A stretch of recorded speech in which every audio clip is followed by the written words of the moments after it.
In 2005, Cream's reunion tour was falling apart. Eric Clapton was struggling with alcohol again and considering backing out. Desperate promoters offered Eddie Van Halen $40 million to replace Clapton. Eddie's response shocked everyone. He flew to London, met Clapton directly, and told him, "They offered me $40 million to replace you. I would have taken it 20 years ago.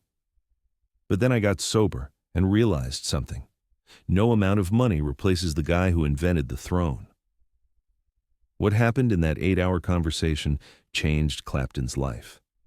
It was early 2005, and the music world was buzzing about Cream's reunion tour. Jack Bruce, Ginger Baker, and Eric Clapton, the legendary power trio that had defined blues rock in the 1960s, were getting back together for a series of shows at Royal Albert Hall and Madison Square Garden.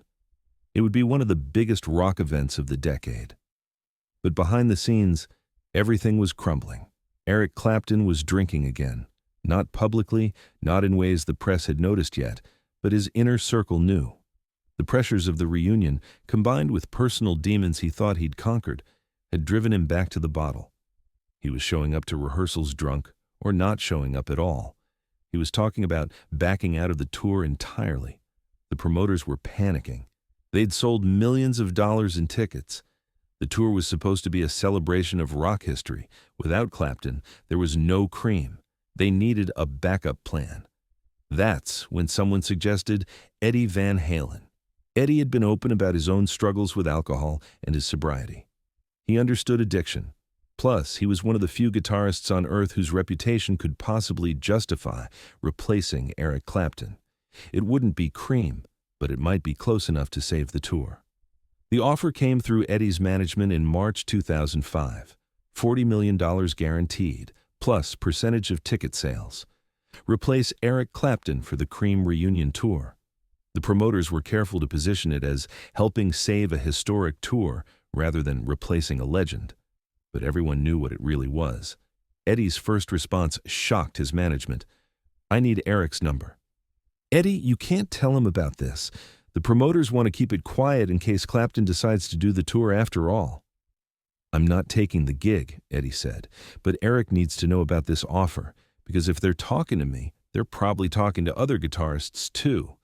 Eric deserves to know that people are planning his replacement while he's still alive." Against the promoters' wishes, Eddie called Eric Clapton's management and asked to meet with Eric directly. No managers, no handlers, just two guitarists who'd both fought addiction. The meeting happened at Eric's home in Surrey, England, on a rainy afternoon in April. Eddie flew in specifically for this conversation. When Eric opened the door, Eddie could see immediately that Eric was struggling. Not drunk at that moment, but the signs were there. The exhaustion, the defeated posture, the eyes that had lost their light. "They offered me your spot in the Cream tour," Eddie said without preamble. $40 million. I'm here to tell you I'm not taking it, but I'm also here to tell you that you need to get your shit together because they're looking for your replacement." Eric stared at Eddie for a long moment, then laughed bitterly. "You flew to England to tell me I'm being replaced? That's harsh, mate." "I flew to England to tell you you're not being replaced," Eddie corrected. "Not by me, anyway. But you need to know what's happening behind your back." Eric gestured Eddie inside. They sat in Eric's music room, guitars on every wall, evidence of a lifetime dedicated to the instrument. Eric poured himself a drink, whiskey, neat. Eddie noticed but didn't comment immediately.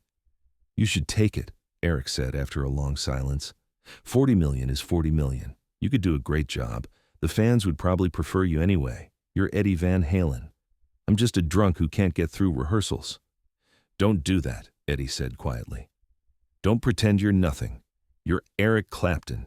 You invented half the guitar language I speak. I learned to play by copying you. You don't get to diminish that because you're having a rough time." "A rough time," Eric repeated with bitter laughter. "I'm destroying another reunion tour because I can't stop drinking. This is the pattern of my life, Eddie. I get sober, I think I've beaten it. Then something triggers me and I'm right back in the bottle. Maybe it's time to admit I can't do this anymore." Eddie leaned forward. "Can I tell you about the day I decided to get sober?" Eric shrugged. "Sure." "It was 2008, Eddie began. I was in the hospital after a relapse. My son, Wolfgang, who was barely a teenager, came to visit me. And he looked at me with these eyes. He wasn't disappointed or angry. He was scared. He was scared that his father was going to die, and there was nothing he could do about it. That look, that's what got me sober. Not the doctors, not my career being in danger, not any of the practical reasons. My kid's terror. Eddie paused, then continued. But here's what I didn't understand until later. Getting sober wasn't about being strong enough to quit. It was about being weak enough to admit I couldn't do it alone. Every time I'd tried before, I'd convinced myself I could handle it on my own. That asking for help was weakness, and every time I'd failed. I've been to rehab 4 times, Eric said quietly. I've done the programs, the meetings, the therapy. It works for a while, then it doesn't. Because you're treating it like a problem you can solve, Eddie said. But addiction isn't a problem with a solution. It's a condition you manage, forever. The moment you think you've beaten it, that's when it beats you. They talked for 8 hours that day. Eddie shared everything. The relapses, the shame, the moments when he'd wanted to give up. He talked about the tours he'd ruined, the relationships he'd destroyed, the times he'd put his son in danger because he was too drunk to be a father. I'm not telling you this to make you feel better about your situation, Eddie said. I'm telling you because you need to know you're not uniquely broken. This is what addiction does. It makes you think you're special, specially weak, specially doomed, specially beyond saving. But you're not. You're just an addict, like me, like millions of others. So what do? Eric asked. His glass of whiskey sat untouched now. He'd forgotten about it as Eddie talked. You go to rehab, Eddie said simply. Again. For the 5th time, if that's what it takes. You cancel the Cream tour if you need to, or you postpone it until you're actually sober. You stop pretending you can muscle through this, and you accept that asking for help isn't weakness. It's the only thing that works. They'll be so disappointed, Eric said. The fans, Jack, Ginger, the promoters. They'll be more disappointed if you die, Eddie said bluntly. And that's where this is headed. You know it. I know it. Your body knows it. So you can either disappoint them by getting help, or you can disappoint them by ending up dead. Those are your options. Eddie stood up and walked over to the whiskey glass Eric had poured. He picked it up, carried it to the sink, and poured it out. Then he returned and sat down. I just poured out your whiskey without asking, Eddie said. That was disrespectful, and I know it. But I'd rather cross a line by taking away a drink than sit quietly and watch you keep destroying yourself with it. Real respect isn't about comfort. It's about refusing to stand by while someone is falling apart. Eric was crying now. I don't know if I can go through this again, he said. I don't know if I'm strong enough. You're not, Eddie replied calmly. That's the point. No one is. That's why help exists. That's why there are programs, meetings, sponsors, and professionals. Not because people are weak, but because this problem is bigger than any one person trying to handle it alone. Eddie pulled out his phone. I'm giving you my number. I'm giving you my sponsor's number. I'm connecting you with the same treatment center that helped me. And then you're going to make a choice. You can't keep drinking and expect things to change. I learned that the hard way. You don't have to. The Cream reunion tour was postponed. The following week, Eric Clapton entered treatment, citing exhaustion and the need to address personal health issues. The press speculated, but the full story stayed private. Eric remained in treatment for 90 days. When he returned, he wasn't magically fixed. Recovery never works that way. But something had shifted. He was committed in a way he hadn't been before. Later that year, Cream completed the tour. Eric performed sober, delivering shows critics described as some of the strongest of his career.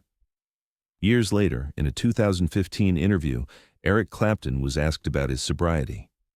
What made the difference this time? The interviewer asked. You'd been through treatment before. Eric smiled. Eddie Van Halen, he said. He flew to England to tell me he'd been offered my spot on the tour. He turned down $40 million and used that moment to confront me instead. He sat in my music room for 8 hours and said every difficult thing I'd been avoiding. Then he poured out my whiskey and handed me his sponsor's number. That's what changed everything? That's what made me accept that I couldn't do this on my own, Eric said. Eddie showed me that asking for help wasn't failure. It was the only way forward.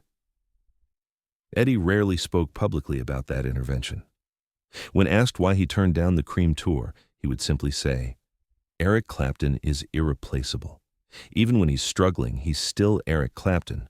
My job wasn't to take his place, it was to remind him why he had one."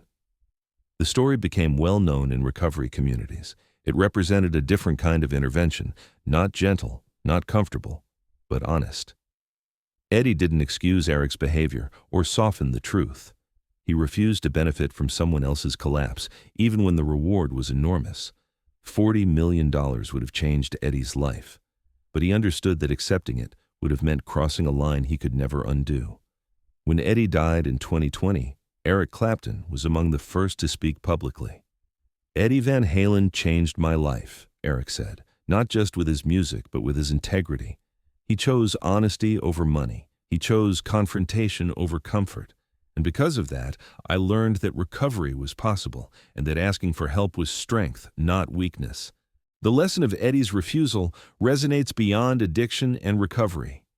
It's about recognizing when someone's weakness presents an opportunity for you and choosing not to exploit that opportunity even when it's legal, even when it's offered, even when everyone would understand if you took it. Eddie Van Halen didn't save Eric Clapton with grand gestures or public intervention. He saved him with 8 hours of honest conversation, with shared vulnerability about his own struggles, and with the simple refusal to benefit from another person's pain. Sometimes the most powerful thing you can do isn't take action. It's refuse to take an action that would benefit you at someone else's expense. If this incredible story moved you, subscribe and share it with someone who's struggling with addiction or who knows someone who is. Recovery is possible, but it requires asking for help and accepting that you can't do it alone. Have you ever refused an opportunity because taking it would have hurt someone else? Share your story in the comments, and remember, strength isn't fighting alone, it's having the courage to ask for help.